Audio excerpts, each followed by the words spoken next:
Hello दोस्तों, कैसे हैं सभी लोग। दोस्तों आज का क्लास हमारा DED SC ID VI HI second year से रहेगा, यानी कि ID VI HI second year से रहेगा। ठीक है, सेकेंड ईयर में हमारा पेपर नेम जो है inclusive education of the disable children, in आपका जो पेपर 11 है inclusive education for the children with disabilities. ठीक है, पेपर नेम। ठीक है, टॉपिक है पेपर नेम में हमारा inclusive education of the disable at secondary stage. ठीक है, अगर हम बात करें कि आपका जो inclusive education for the disable children के लिए जो आपका आईडी में जो पेपर नंबर है, आईडी में पेपर नंबर आपका 11 है, VI में पेपर नंबर 11 है और HI की बात करें तो HI में पेपर नंबर 4 है। ठीक है, यानी कि सेकेंड ईयर के एग्जाम के लिए मोस्ट इंपोर्टेंट टॉपिक है आपका, एक बार फिर से पेपर नेम बताते हैं, inclusive education for the children with disabilities. ठीक है, जिसमें टॉपिक है हमारा IEDSS, inclusive education of the disabled at secondary stage. ठीक है, माध्यमिक स्तर पर दिव्यांगों के लिए समावेशी शिक्षा, यानी कि माध्यमिक स्तर पर दिव्यांगों के लिए समावेशी शिक्षा क्या है।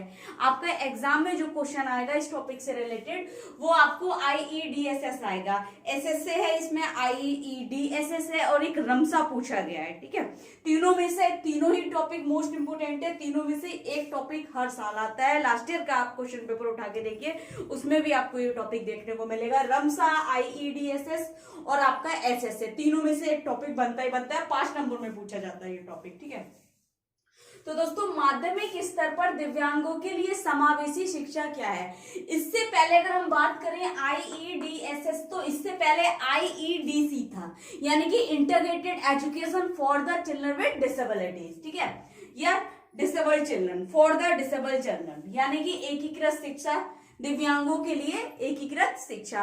उसकी जगह पर किया गया है आपका IEDSS, inclusive education of the disabled at secondary stage, माध्यमिक स्तर पर दिव्यांगों के लिए समावेशी शिक्षा। पहले एकीकृत शिक्षा था और उसी के स्थान पर जो नया दूसरा योजना जो आई है आपकी वो है समावेशी शिक्षा। ठीक है, क्या है माध्यमिक स्तर पर दिव्यांगजन समावेशी शिक्षा योजना, IEDSS के नाम से जाना जाता है ये। ठीक है, वर्ष 2009 और 10 से प्रारंभ की गई थी।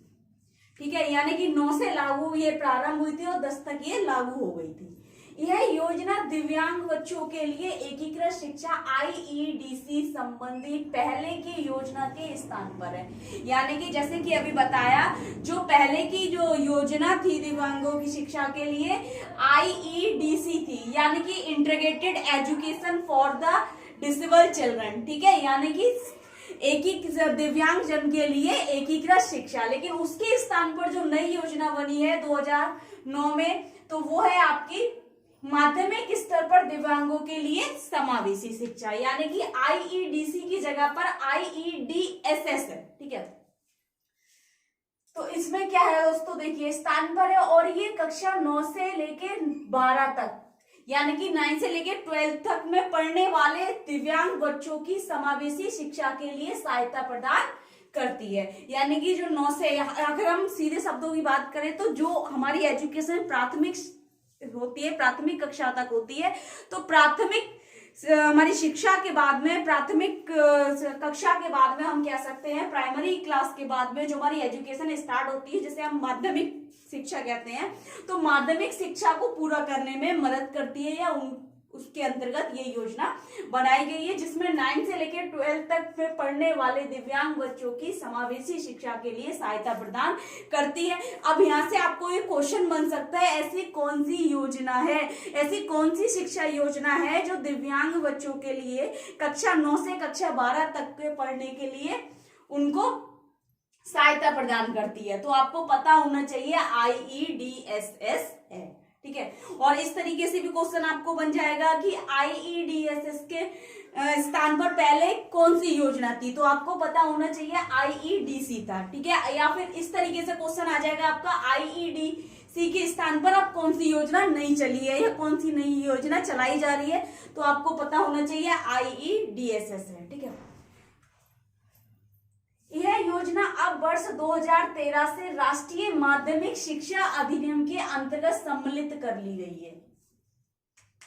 यानी कि 10 में ये प्रारंभ की थी, अब क्या हुआ है, इस योजना को राष्ट्रीय माध्यमिक शिक्षा अधिनियम यानी कि रमसा, आर राष्ट्रीय माध्यमिक एवं शिक्षा अधिनियम, ठीक है, रमसा के अंतर्गत सम्मिलित कर ली गई। यानी कि यह योजना क्या है, रमसा में शामिल की गई है।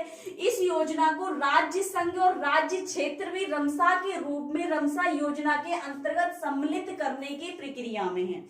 यानी कि राज्य संघ और राज्य क्षेत्र जो है रमसा के अंतर्गत इसको सम्मिलित करने की प्रक्रिया में है। इस योजना द्वारा सभी दिव्यांग छात्रों को 8 वर्षों की, समझ रहे हैं, 8 वर्षों की प्राथमिक स्कूली पढ़ाई पूरी करने के पश्चात आगे 4 वर्षों की माध्यमिक स्कूली पढ़ाई समावेशी और सहायक मॉल में करने हेतु समर्थ बनाना है। यानी कि ये योजना क्या कर रही है, रमसा के अंतर्गत इस योजना को सम्मिलित करने के बाद कह रहे हैं कि छात्रों को 8 वर्षों की प्राथमिक शिक्षा को पूरी करने के बाद उन बच्चों के लिए क्या कर रहे हैं, आगे के 4 वर्षों की, यानी कि 9, 10, 11, 12, ठीक है ना, आगे के 4 वर्षों की जो माध्यमिक शिक्षा रहेगी, माध्यमिक स्कूली पढ़ाई समावेशी और सहायक मॉल उनको प्रदान करना है। किनको, दिव्यांगजन बच्चों को, ठीक। अच्छा, इस योजना का लक्ष्य क्या है, IEDSS योजना का क्या लक्ष्य है? IEDSS में 1995 एक्ट की बात की गई है। इस एक्ट को जाना जाता है दोस्तों दिव्यांगजन अधिनियम, यानी कि विकलांगजन अधिनियम सबको पता है, PWD, ठीक है। तो ये 1995 राष्ट्रीय न्यास यानी कि हमारा नेशनल ट्रस्ट हो गया, नेशनल ट्रस्ट एक्ट हो गया 1999 के अंतर्गत 9th और 12th में पढ़ने वाले सभी दिव्यांग। अब एक चीज ध्यान रखना है यहाँ पर, इनका जो लक्ष्य क्या था, जैसे कि जो हमारा अधिनियम था विकलांगजन अधिनियम, उसके अंतर्गत कितनी दिव्यांगताओं की बात की गई थी, 7 प्रकार की दिव्यांगताओं की बात की गई थी, ठीक है, उन सभी दिव्यांग बच्चों को। और नेशनल ट्रस्ट में 5 प्रकार की दिव्यांगता की बात की गई है, विकलांगता की बात की गई है। तो 7-5 सभी विकलांग व्यक्तियों को, उन जितने भी हमारे इस ट्रस्ट के अंतर्गत आते हैं या इस ट्रस्ट के अंतर्गत जिनको रखा गया है विकलांगताओं को, उन सभी को कह रहे हैं 9 से 12 तक में पढ़ने वाले सभी बच्चे, कौन कौन से, जिसमें कह रहे हैं दृष्टिबाधित यानी कि हमारे विजुअल इम्पर्ड, ठीक है, अल्प दृष्टि यानी कि लो विजन, कुष्ठ रोग लेप्रेसी कोई पर्सन, ठीक है, श्रवण बाधिता यानी कि हेयरिंग इम्पेयर्ड, गामक अक्षमता लोकोमोटर डिसेबल्ड, ठीक है, बौद्धिक अक्षमता यानी कि इंटेलेक्चुअल डिसेबिलिटी, मानसिक रोग यानी कि मेंटल इलनेस, आत्मविमोह ऑटिज्म, प्रमस्तिष्क अंगघात सेरेब्रल पैलेसी, अधिगम अक्षमता लर्निंग डिसेबिलिटी, भाषा विकार लैंग्वेज डिसऑर्डर इत्यादि सभी छात्र शामिल है। यानी कि कितने प्रकार की विकलांगता है, वही देखिए यहाँ से 1, 2, 3, 4, 5, 6, 7, 8, 9, 10, 11, 12, तो जितनी भी हमारी इसमें आ रही थी हमारी विकलांगजन अधिनियम में और राष्ट्रीय न्यास अधिनियम में, तो जितनी भी विकलांगता उसमें शामिल की गई है, इनके अंतर्गत जिन विकलांगताओं की बात की गई है उन सभी विकलांग व्यक्तियों के सभी यानी कि विकलांग छात्र जो भी हैं इत्यादि सभी छात्रों को शामिल करना है इसका लक्ष्य, ठीक है। इसमें सरकारी स्थानीय निकाय और सरकारी सहायता प्राप्त स्कूल में पढ़ने वाले, ठीक है, और अपनी योग्यता के अंतर्गत हर राज्य के मॉडल समावेशी स्कूलों की स्थापना करने की कल्पना की गई है। IEDSS योजना के उद्देश्य क्या क्या है दोस्तों? इस योजना के निम्नलिखित उद्देश्य है कौन कौन से? सबसे पहला कह रहे हैं इस योजना में सरकारी स्थानीय निकाय और सरकारी सहायता प्राप्त स्कूलों में माध्यमिक स्तर पर पढ़ने वाले सभी बच्चों को शामिल करना है। यानी कि इस योजना का प्रमुख या मुख्य उद्देश्य ये है जितने भी छात्र दिव्यांग छात्र हैं सरकारी स्कूलों में पढ़ रहे हैं, ठीक है, उन सभी की यानी कि 8 वर्षों की प्राथमिक शिक्षा को पूर्ण करने के बाद आगे के 4 वर्षों की जो शिक्षा है उनकी माध्यमिक शिक्षा को पूर्ण कराना इनका प्रमुख उद्देश्य है और उनको शामिल करना किसके अंतर्गत? IEDSS के अंतर्गत, ठीक है।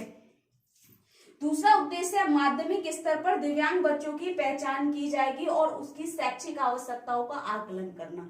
यानी कि इनका दूसरा उद्देश्य ये है, इस शिक्षा के अंतर्गत जब इन बच्चों को रखा जाएगा तो इन बच्चों की माध्यमिक स्तर, दिव्यांग बच्चों की यानी माध्यमिक स्तर पर ये बच्चे काम कर सकते हैं, नहीं कर सकते हैं, या इनका वो लेवल है नहीं है, तो बच्चों की पहचान की जाएगी, यानी कि आइडेंटिफिकेशन किया जाएगा उनका, और एजुकेशनल जो उनकी नीड्स होंगी उनका असेसमेंट करना है।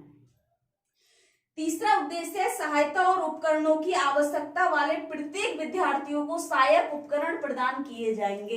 यानी कि जिन डिसेबल चिल्ड्रंस को, उनको अडेप्टिव डिवाइस हो गए और असिस्टिव डिवाइस हो गए उनके लिए, ठीक है। अगर हम बात करें जिनको हेयरिंग एड्स की जरूरत है, ठीक है ना, जिनको हेयरिंग लीड्स की जरूरत है, बहुत सारे ऐसे हमारे इक्विपमेंट्स हो गए जो बच्चों को जरूरत होगी उनकी, बहुत सारे ऐसे सहायक उपकरण हो गए जो बच्चों के क्षमता के लिए या उनकी अक्षमता को ध्यान में रखकर उनकी आवश्यकता पूरी करने के लिए जो जो सामग्री की जरूरत पड़ेगी, जो भी सहायक सामग्री की आवश्यकता पड़ेगी, उनको वे उपकरण प्रदान किए जाएंगे, ठीक है। चौथा उद्देश्य विद्यालयों में सभी बाधाओं को दूर किया जाएगा ताकि छात्र कक्षाओं, प्रयोगशाला, शौचालय जा सके, एक बाधा मुक्त वातावरण प्रदान किया जा सके।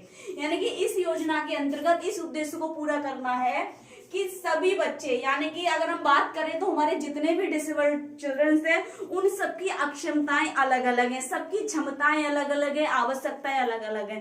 तो सभी बच्चों की आवश्यकता, स्तर और क्षमता और विकलांगता को ध्यान में रखकर ऐसा वातावरण उनको दिया जाएगा, ऐसा स्ट्रक्चर उनको, एनवायरमेंट प्रोवाइड किया जाएगा ताकि उनको आने जाने में दिक्कत ना हो। यानी कि हम कह सकते हैं कि व्हीलचेयर के लिए उनको रैंप हो, ठीक है ना, और जो हमारे हियरिंग इम्पेयर्ड बच्चे हैं उनके लिए डायरेक्शन बोर्ड हो, कम्युनिकेशन बोर्ड हो, ठीक है ना, और जो हमारे विजुअल इम्पेयर्ड है उनके लिए टेक्सटाइल वगैरह हो। तो इससे क्या होगा कि वो आसानी से अपने वातावरण में समायोजन कर पाएंगे और उसका उपयोग कर पाएंगे और लाभ उठा पाएंगे, ठीक है। व्हीलचेयर के लिए कक्षा के दरवाजे बड़े हों, ठीक है, रैंप का यूज कर सके वो, इस तरीके से। पांचवा उद्देश्य प्रत्येक दिव्यांग छात्र को उसकी आवश्यकता अनुसार अधिगम सामग्री प्रदान की जाएगी और छात्रों के स्तर अनुसार अनुकूलित की जाए। यानी कि इस योजना के अंतर्गत इस उद्देश्य को भी रखा गया है कि प्रत्येक छात्र को, यानी कि सभी बच्चों के स्तर अनुसार उनको टीचिंग लर्निंग मटेरियल दिया जाएगा और उनके स्तर अनुसार, ठीक है ना, उनका जो लेवल है, उनकी जो डिसेबिलिटी है उसके अनुसार उसको अडेप्टिव भी किया जाएगा ताकि उसको इस तरीके से मॉडिफाई किया जाए ताकि बच्चा किसी भी कार्य को आसानी से सीख सके, ठीक है। नेक्स्ट कह रहे हैं दोस्तों, माध्यमिक स्तर के सभी सामान्य विद्यालय के शिक्षकों को 3 से 5 वर्षों की अवधि के अंदर दिव्यांग बच्चों के शिक्षण में बुनियादी प्रशिक्षण प्रदान किया जाएगा। यानी कि सामान्य विद्यालय में जब हमारे दिव्यांग बच्चे एक सामान्य विद्यालय में पढ़ेंगे, उनको समावेशी शिक्षा दी जा रही है, समावेशी शिक्षा के अंतर्गत उनको रखा जा रहा है, तो कहीं ना कहीं जो उस विद्यालय में यानी कि नॉर्मल टीचर होंगे, स्पेशल एजुकेटर्स नहीं होंगे वहां पर, तो उन टीचर्स को क्या करेंगे, उनको ट्रेनिंग दी जाएगी। ताकि किस चीज की ट्रेनिंग दी जाएगी, ताकि वो डिसेबल्ड बच्चों को भी हैंडल कर सके, उनको ट्रेनिंग कर सके या उनको ट्रेन कर सके, प्रशिक्षण प्रदान कर सके, उनकी आवश्यकता और क्षमता को समझ सके, जान सके, ठीक है। IEDSS योजना के अवयव क्या है? अवयव का मतलब समझते हैं आप, एलिमेंट्स कहते हैं हम, या तत्व बोल सकते हैं हम इसके, या इसके तत्व हो गए, एलिमेंट्स हो गए या अवयव हो गए। तो कौन कौन से अवयव है, तो उसके मुख्य 2 घटक बताए गए हैं, ठीक है। इसका अवयव का मतलब घटक भी होता है, तत्व भी होता है, इंग्लिश में इसको एलिमेंट्स बोलते हैं, ठीक है। कौन कौन से? छात्र उन्मुख घटक, यानी कि छात्र से संबंधित कौन कौन से हैं, जैसे चिकित्सा और शैक्षिक मूल्यांकन, यानी कि इस योजना के अंतर्गत चिकित्सा और शैक्षिक मूल्यांकन होगा, किताबें और स्टेशनरी की पूरी व्यवस्था है, वर्दी है, परिवहन भत्ता मिलेगा, इसमें पाठक भत्ता मिलेगा, लड़कियों के लिए वजीफा यानी कि उनके लिए स्कॉलरशिप होगा, सहायता सेवाएं हो गई, सहायक उपकरण भी है इसमें, रहने की सुविधा यानी कि हॉस्टल प्रोवाइड करेंगे वो आपको, चिकित्सीय सेवाएं यानी कि मेडिकल सर्विसेज भी इसमें शामिल की गई है, ठीक है। अन्य घटक में क्या हो रहा है, अदर्स एलिमेंट्स में देखिए क्या क्या है, विशेष शिक्षा शिक्षकों की नियुक्ति, यानी कि इसमें विशेष शिक्षकों की नियुक्ति होगी इसमें, ठीक है। ऐसे बच्चों को पढ़ाने के लिए सामान्य शिक्षकों के लिए भत्ते यानी कि उनको भत्ता मिलेगा, शिक्षक प्रशिक्षण, स्कूल प्रशासकों का अभिविन्यास, संसाधन कक्ष यानी कि रिसोर्स रूम होगा वहां पर, बाधा मुक्त वातावरण होगा, यानी कि बैरियर फ्री इन्वायरमेंट भी इसमें शामिल है। तो ये इसके एलिमेंट्स हो गए। अब इसमें आपको 5 नंबर में आपको ये टॉपिक देना होगा। 5 नंबर के लिए मोस्ट इंपोर्टेंट रहेगा। मैं आपको फिर से बता रही हूँ, इस पेपर से आपको 3 टॉपिक में से एक टॉपिक आना ही आना है। या तो आपका एसएससी आएगा, यानी कि सर्व शिक्षा अभियान आएगा, ठीक है, सर्व शिक्षा अभियान हो गया, या फिर आपको ये आएगा IEDSS आज जो कराया आपका, या फिर आपको रमसा पूछा जाएगा। नेक्स्ट हमारा जो टॉपिक रहेगा सेकेंड ईयर का यही करेंगे, ठीक है, रमसा, राष्ट्रीय माध्यमिक शिक्षा अभियान, ठीक है। तीनों में से एक टॉपिक देखने को मिलेगा। 5 नंबर का टॉपिक होगा, आपको 150 नंबर में आपको करना होगा, 150 शब्दों में आपको ये करना होगा, ठीक है।